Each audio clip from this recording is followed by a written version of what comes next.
Happiness. A small kid is normally in a base mood of happiness. Why is that so? The kid explores every day something new. Even a walk behind a house in the garden is an adventure. The kid feels alive and curious. But the kid gets older, goes to kindergarten and school, and the trouble begins. In the worst case scenario,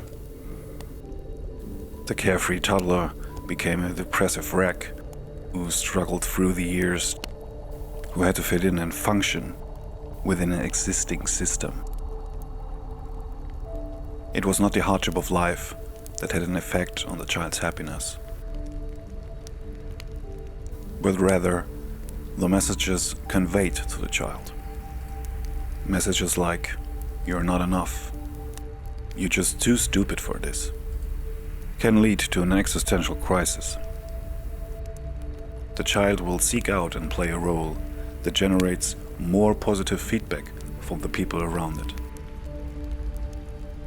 We can call this role or roles ego.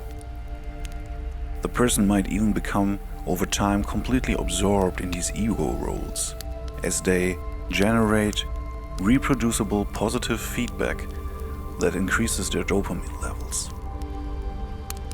In this case, the person instinctively says goodbye to their true self, what they still perceived as a toddler, in order to completely confuse themselves with their ego roles and identify with them. Humans, in principle, prefer to feel good and try to avoid to feel bad. What makes us happy on the physical level are hormones like dopamine, serotonin, and oxytocin. We feel uncomfortable and unhappy if we have deficiencies of those hormones. So can we just pimp the level of our happiness hormones and we just always feel fine? Unfortunately, it's not that easy. Sure, we can take some pills, and in some cases, people will feel some ease or just feel better. But that does not work for long. Our body develops addiction and tolerances over time, so the pills don't work for longer periods. Besides pharmaceutical products, there are other methods to temporarily boost our dopamine levels. For example, with substances like sugar. It triggers the reward system in our brain and lets dopamine flow, like easy money. But those flows are only short term, and we get addicted to sugar.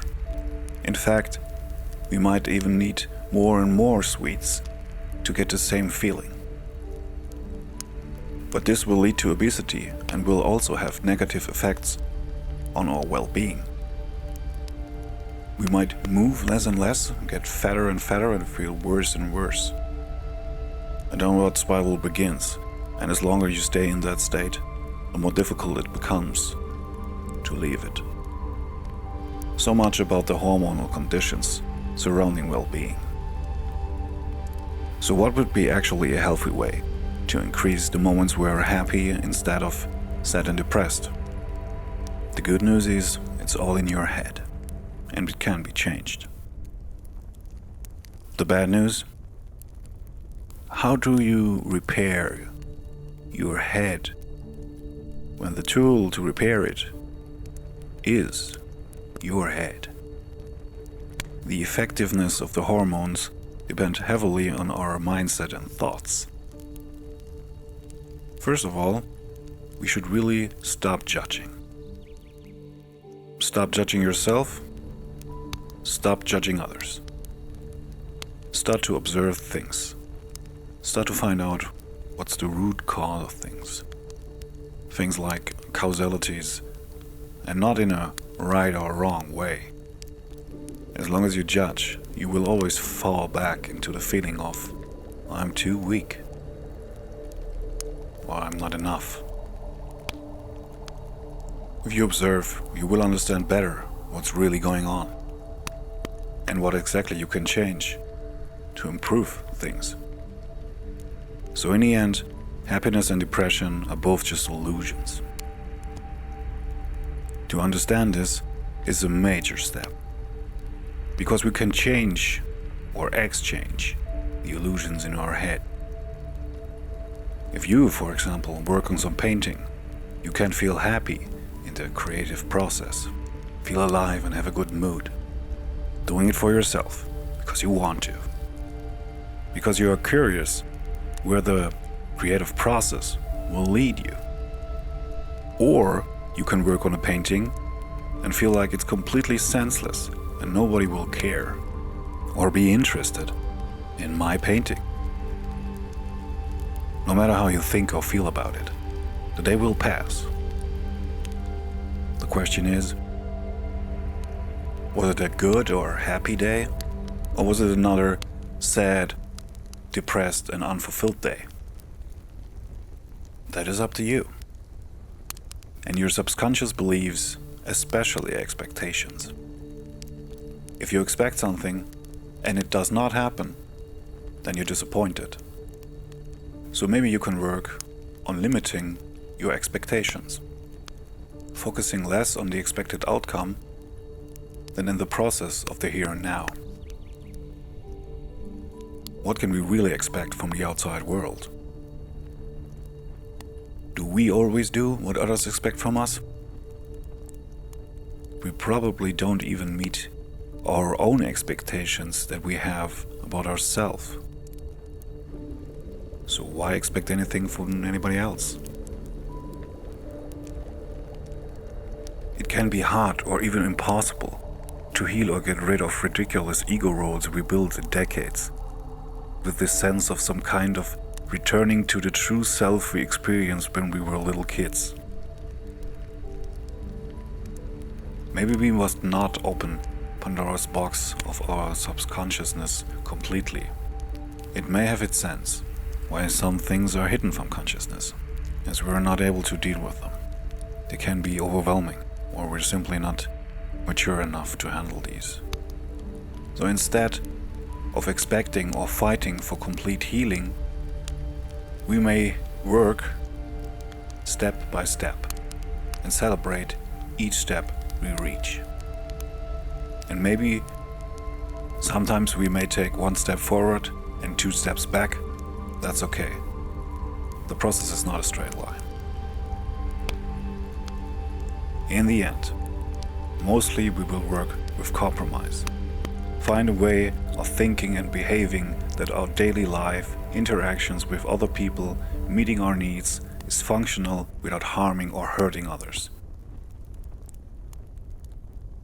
Not thinking of happiness as an endless flow of joy without interruptions, because this is not how it works.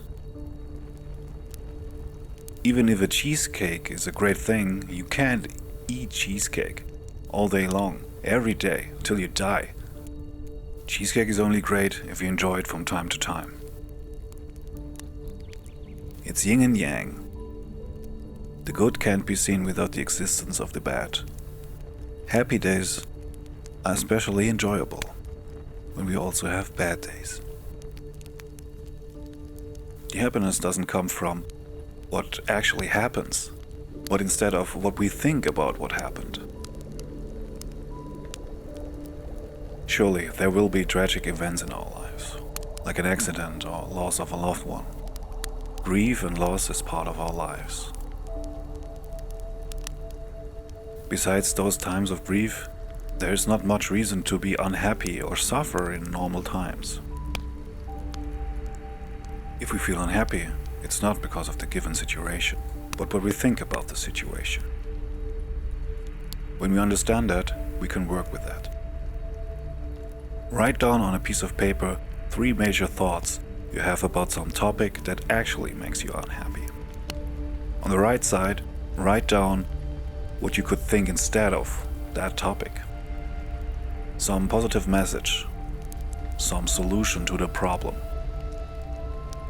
No complaining, no despair, not looking whose fault it is. By simply changing your thoughts about something, and repeating this new thought-like mantra over and over again, you override some subconscious beliefs in your mind. And this becomes, with time, your new reality. And finally, think about what made you most happy in the last 5 years. Do more of that. And less of the other things that made you unhappy. We hope these thoughts inspire you.